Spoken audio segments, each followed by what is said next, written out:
Corona शुरू हुआ है, मैं समय समय पे आपके बीच में आके सभी तथ्यों को, परिस्थितियों को ईमानदारी के साथ आपके सामने रखता रहा हूँ, आपसे चर्चा करता रहा हूँ। एक चीज़ हम लोगों ने हमेशा गांठ बांध के रखी, आपको कभी गलत तथ्य नहीं दिए, आपसे कभी झूठ नहीं बोला, जो था आपके सामने रख दिया। अगर स्थिति अच्छी थी तो भी आपको बताया, स्थिति खराब थी तो भी आपको हमने ईमानदारी से बताया, क्योंकि हम पहले दिन से समझ गए थे कि ये इतनी बड़ी आपदा है कि आपके साथ के बिना, जनता के साथ के बिना अकेले इस आपदा से सरकार सामना नहीं कर सकते। जनता का सहयोग और जनता की सहभागिता इस पूरे संघर्ष में बेहद ज़रूरी है। और जब तक जनता को सच नहीं बताया जाएगा, सारे तथ्य जनता के सामने नहीं रखे जाएंगे, तब तक जनता की भागीदारी सुनिश्चित करना असंभव था। इसीलिए हमने हर चीज़ आपके सामने रखी। हमने टेस्ट नहीं कम होने दिए। आज दिल्ली के अंदर सबसे ज़्यादा टेस्ट हो रहे हैं। मैं तो ये कहूँगा कि अगर प्रति 10 लाख की पॉपुलेशन पे देखा जाए तो शायद पूरी दुनिया में सबसे ज़्यादा टेस्ट दिल्ली में हो रहे हैं। मैंने देखा कि कई जगहों पे उन्होंने टेस्ट कम कर दिए, टेस्ट कम कर दिए तो केस कम आने लग गए। इस तरह से तथ्यों के साथ कई जगह हेर फेर करने की कोशिश की गई।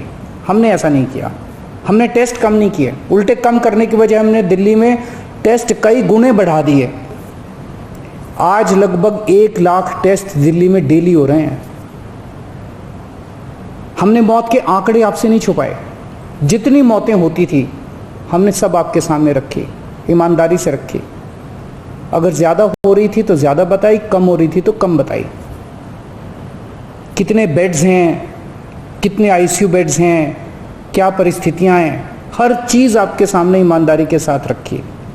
और इसी वजह से जब भी हमने कड़े निर्णय लिए, हमें आपका पूरा सहयोग मिला, दिल्ली की जनता का पूरा सहयोग मिला। मैं हमेशा कहता हूं कि हमारी दिल्ली एक परिवार है। दिल्ली के 2 करोड़ लोग एक परिवार हैं, और जब परिवार में कोई आपदा आती है तो सारे परिवार के लोग मिलकर उसका सामना करते हैं। अब भी हम सभी मिलकर इसका सामना करेंगे। पहले भी जीत हुई थी, अब भी जीत होगी। आज दिल्ली में क्या परिस्थिति है?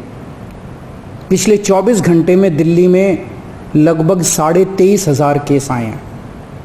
उसके पिछले 24 घंटे में लगभग 25,500 केस आए थे। तो पिछले 3-4 दिन से रोज हम देख रहे हैं लगभग 25,000 के करीब केस आ रहे हैं। पॉजिटिविटी बहुत ज़्यादा बढ़ गई है, संक्रमण दर बहुत ज़्यादा बढ़ गई है। दिल्ली के अंदर अस्पतालों में उपलब्ध बेड्स की भारी कमी हो रही है।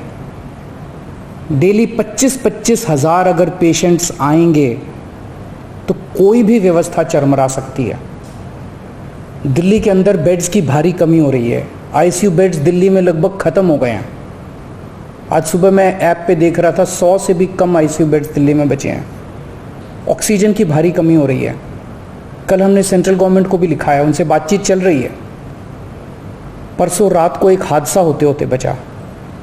एक प्राइवेट हॉस्पिटल ने हमें बताया कि परसों रात को 3 बजे के करीब उनके अस्पताल की ऑक्सीजन लगभग ख़त्म हो गई। वो बोले जी हम तो बहुत बुरी तरह से डर गए, बहुत बड़ा हादसा हो सकता था। इधर उधर हाथ पैर मार के किसी तरह से उन्होंने कहीं से ऑक्सीजन का इंतजाम किया। दवाइयों की कमी हो रही है, रेमडेसिविर दवाई की खासकर काफ़ी कमी हो रही है। ये सारे तथ्य मैंने आपको डराने के लिए नहीं बताए, ये सारी परिस्थिति है। और इन परिस्थितियों में हमें अब अगला कदम क्या उठाना है, इस पे चर्चा करने के लिए मैंने आपको ये परिस्थिति बताई है। तो दिल्ली के अंदर कोरोना की परिस्थिति काफ़ी गंभीर है। अभी तक हमने दिल्ली के अंदर हेल्थ सिस्टम को बड़े अच्छे तरीके से मैनेज किया। दिल्ली में 4थी वेव आई है। पहली वेव पिछले साल जून में आई थी, जिसमें 4,500 के करीब केस आए थे। दूसरी वेव आई फिर सितंबर में, फिर तीसरी वेव आई जिसमें 8,500 के करीब केस आए थे। दुनिया के कई शहर ऐसे हैं, बड़े बड़े देशों के, विकसित देशों के शहर, जहाँ 6,000 केस आए तो उनका पूरा हेल्थ सिस्टम चरमरा गया, कोलैप्स कर गया। दिल्ली में 8,500 केस आए पिछली बार तीसरी वेव में, तब भी हमारा सिस्टम कोलैप्स नहीं किया, उल्टे हमने और ज़्यादा अपनी तैयारियां शुरू कर दी। आज 25,000 केस आए हैं। अब दिल्ली का हेल्थ सिस्टम अपनी सीमा तक पहुंच गया है। हमारा हेल्थ सिस्टम अब बहुत ज़्यादा तनाव में है। मैं ये नहीं कहूँगा कि हमारा हेल्थ सिस्टम अभी कोलैप्स किया है, लेकिन आज हमारा हेल्थ सिस्टम बहुत ज़्यादा तनाव में है। किसी भी हेल्थ सिस्टम की अपनी सीमाएं होती हैं। अनगिनत पेशेंट्स तो कोई भी सिस्टम नहीं ले सकता ना। किसी भी सिस्टम की अपनी सीमाएं हैं। पिछले 5 साल में आपकी सरकार ने दिल्ली में बहुत बड़े स्तर पे स्वास्थ्य के क्षेत्र में काम किया है। खूब नए हॉस्पिटल खोले हैं, मोहल्ला क्लिनिक, पॉलीक्लिनिक बनाए हैं। बहुत बड़े स्तर के ऊपर स्वास्थ्य के क्षेत्र में काम हुआ है। यही कारण है कि आज 25,000 केस के ऊपर भी दिल्ली का सिस्टम चल रहा है। लेकिन अब इसके बाद अगर तुरंत कुछ कठोर कदम नहीं उठाए गए तो ये सिस्टम कोलैप्स कर सकता है। और अगर हेल्थ सिस्टम कोलैप्स कर गया तो मुझे डर है कहीं बहुत बड़ी त्रासदी ना हो जाए। जैसे मैंने बताया कि कल एक अस्पताल में ऑक्सीजन बिल्कुल ख़त्म हो गई थी और बहुत बड़ी त्रासदी होते होते बची। मैंने वीडियोस देखे हैं, तस्वीरें देखी हैं, आपने भी देखी होंगी सोशल मीडिया पे। दुनिया के कई शहर ऐसे हैं जहां कॉरिडोर में पेशेंट्स पड़े हुए हैं, सड़कों के ऊपर लोग दम तोड़ रहे हैं। अभी तक हमने दिल्ली को उस किस्म की त्रासदी से बचाया है, वैसा नहीं होने दिया। आज सुबह 11 बजे मेरी और एलजी साहब की मीटिंग हुई और इन सारे पहलुओं के ऊपर, सारी परिस्थिति के ऊपर काफ़ी विस्तार से बातचीत हुई। और उस बातचीत के बाद हमें ये लगा कि दिल्ली का हेल्थ सिस्टम बड़ी मात्रा में और अधिक पेशेंट्स अब लेने में असमर्थ है। अगर हमने अभी लॉकडाउन नहीं लगाया तो कहीं ऐसा ना हो कि बड़ी त्रासदी हो जाए। हम किसी भी हालत में दिल्ली को उस परिस्थिति में नहीं ले जाना चाहते जहां कॉरिडोर के अंदर पेशेंट्स पड़े हैं, सड़कों पे लोग दम तोड़ रहे हैं। आज सभी परिस्थितियों का जायजा लेने के बाद आपकी सरकार को ये लगता है कि दिल्ली में कुछ दिन के लिए लॉकडाउन लगाना ज़रूरी है, तो आज रात को 10 बजे से अगले सोमवार को सुबह 5 बजे तक 6 दिन के लिए दिल्ली में लॉकडाउन लगाया जा रहा है। इस दौरान जाहिर है कि जो एसेंशियल सर्विसेज हैं वो जारी रहेंगी, खाने पीने की, मेडिकल व्यवस्थाओं की वो जारी रहेंगी। ये शादियों का सीज़न है, लोगों के बड़े मुश्किल से रिश्ते बनते हैं, हम उनके रिश्ते तोड़ना नहीं चाहते, तो लोगों की शादियां संपन्न हों, लेकिन केवल 50 लोगों के गैदरिंग के साथ संपन्न हो। उसके लिए अलग से पास दिए जाएंगे। इसके बारे में अभी थोड़ी देर में डिटेल्ड ऑर्डर जारी हो जाएगा कि कौन कौन सी चीज़ें जारी रहेंगी और कौन सी चीज़ों पर पाबंदी रहेगी। मैंने और एलजी साहब के हम दोनों ने निर्णय तब लिया है जब हमारे पास कोई उपाय नहीं बचा था।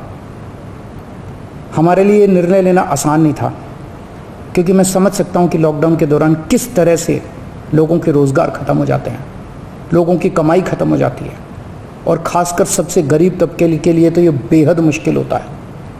जो दिहाड़ी करके रोज़ कमाते हैं उनके लिए तो बेहद मुश्किल हो जाता है। पिछली बार जब देश में लॉकडाउन लगा था, हमने देखा कि किस तरह बड़ी संख्या में प्रवासी मजदूर अपने गांव जाने लगे थे। उनसे मैं ख़ास तौर से हाथ जोड़ के अपील करना चाहता हूं, ये छोटा सा लॉकडाउन है, 6 दिन का, दिल्ली छोड़ के मत जाइएगा। आपके आने जाने में इतना समय खराब हो जाएगा, इतना पैसा खराब हो जाएगा, इतनी ऊर्जा खराब होती है। दिल्ली में रहिए। मुझे उम्मीद है कि ये छोटा लॉकडाउन है और छोटा ही रहेगा। मुझे पूरी उम्मीद है कि शायद बढ़ाने की ज़रूरत ना पड़े। आप दिल्ली में रहिए, यकीन मानिए हम पूरी ईमानदारी के साथ सब मिल के लड़ेंगे तो जल्दी इस मुसीबत से छुटकारा पाएंगे। मैं आपको यकीन दिलाता हूँ, सरकार आपका पूरा ख्याल रखेगी। मैं हूँ ना, मुझ पे भरोसा रखिए। मेरी दिल्ली के सभी नागरिकों से अपील है कि ये निर्णय हमने बहुत मुश्किल से लिया है। आप सब लोग जानते हैं कि मैं लॉकडाउन के सख्त खिलाफ रहा हूँ। हमेशा से मैंने लॉकडाउन का विरोध किया है। मेरा ये मानना है कि लॉकडाउन से कोरोना ख़त्म नहीं होता, लॉकडाउन से कोरोना की स्पीड कम हो जाती है। मेरा हमेशा ये मानना है कि अगर किसी भी शहर या राज्य की स्वास्थ्य व्यवस्था अपनी सीमा तक पहुँच जाए तो लॉकडाउन लगाना ज़रूरी हो जाता है ताकि पेशेंट्स का नंबर कम हो जाए, ताकि हेल्थ सिस्टम को और दुरुस्त किया जा सके। ये जो 6 दिन का लॉकडाउन हम लगा रहे हैं, ये जो 6 दिन हम ले रहे हैं आपसे, इन 6 दिनों के अंदर हम बहुत बड़े स्तर के ऊपर और दिल्ली में बेड्स की व्यवस्था करेंगे। केंद्र से हम मदद मांग रहे हैं, उनसे लगातार संपर्क में हैं। केंद्र सरकार हमारी मदद भी कर रही है, उसके लिए हम केंद्र सरकार के शुक्रगुजार हैं। उनसे ऑक्सीजन की व्यवस्था करेंगे, दवाइयों की व्यवस्था करेंगे। इस लॉकडाउन के समय को हम इन सब चीज़ों के लिए इस्तेमाल करेंगे। मेरी अब सब लोगों से गुजारिश है कि लॉकडाउन का पूरी तरह से पालन करें, घर से बाहर इस दौरान ना निकलें। पहले भी हमने कई कठिन निर्णय लिए और आपने मेरा पूरा साथ दिया।